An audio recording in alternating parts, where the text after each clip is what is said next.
And we are back, and I'll be honest with you, there's not really much point staying on this intro screen very long. We're actually going to jump straight to the quarter-final 2 result, because here I was yesterday predicting that this was going to be a very tight affair. 1-0 win for Germany, Austria not conceding more than one goal in a game. Germany also being a defensive unit that do put pressure on teams, but tend to take their chances later in games. And rather than sitting here talking about a 1-0 game, we're kind of sat here talking about a game that really should have been something like 5-2. It was an absolutely ridiculous game. Both teams conceding several chances. I think we had more shots in that game than we've had in any other game at the Women's Euros so far. So, great entertainment, but you have to really give credit to that German press, because I spoke yesterday about how Austria is so well defensively organised, so well drilled, and how they've only conceded one goal per game.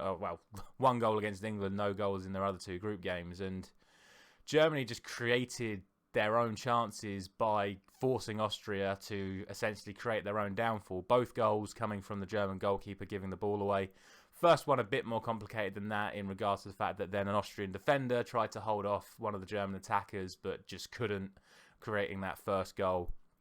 And then obviously in the last minute of the game, with Austria fully stretched, looking for that equaliser, pressure on the Austrian goalkeeper from a goal kick, resulting in Pop blocking said clearance and the ball ricocheting straight into the net, which does mean that Pop has now scored in all 4 games so far at the Women's Euros, which is a great achievement for her and for the German team. But beyond that, you've got to look at all the chances that both teams had. I mean, Germany missed an open goal, hit the woodwork 3 times. Austria hit the woodwork, I think, once or twice, and had several other chances to score as well. It was looking at times like it was just going to be one of those nights for Germany where they were just going to keep missing and keep missing and keep missing, and then eventually Austria would just nick an equaliser, and it would then go on and on and on, and Austria would eventually get the win. But absolutely madness of a game.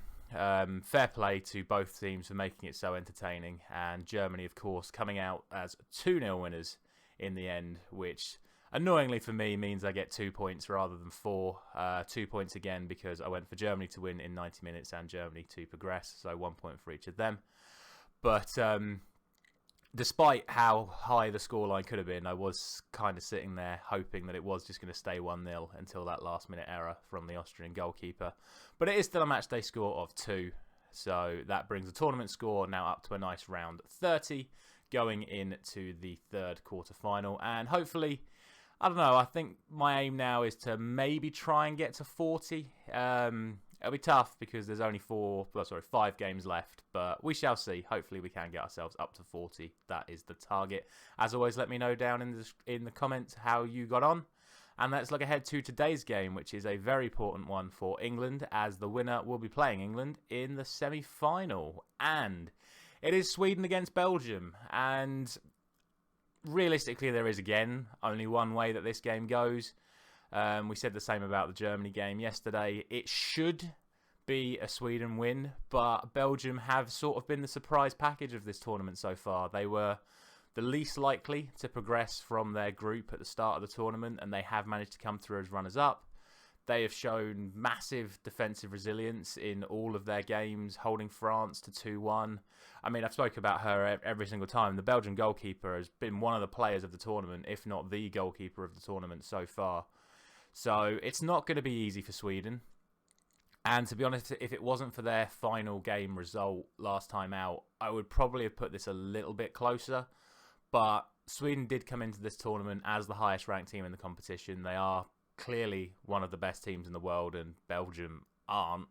So I am still going to go for a Sweden win. I am going to go for 3-1. I am going to give Belgium a goal. They've looked good for a goal in every single game they've had so far.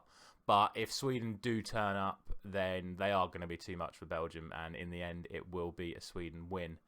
But fingers crossed, certainly from an England perspective, that either Belgium do get the win, because I'd much rather face Belgium than Sweden in the next round, or that even if Sweden do win, they don't sort of put on another performance like they did last time out. Because if they're starting to build momentum now, it's much better to build momentum towards the back end of the tournament rather than in the group stage, because those are the sort of performances that then carry you through to winning an overall tournament. And I'd much rather play an out-of-form Sweden than an in-form Sweden next week. But that is going to be my prediction for today. Please, again, let me know down in the comments what you think is going to happen. Let me know what you thought about the game last night. Please do like, share and subscribe and ring that bell. And I will see you tomorrow for the final quarter-final, another mouth-watering game between France and the Netherlands. Thank you very much for watching.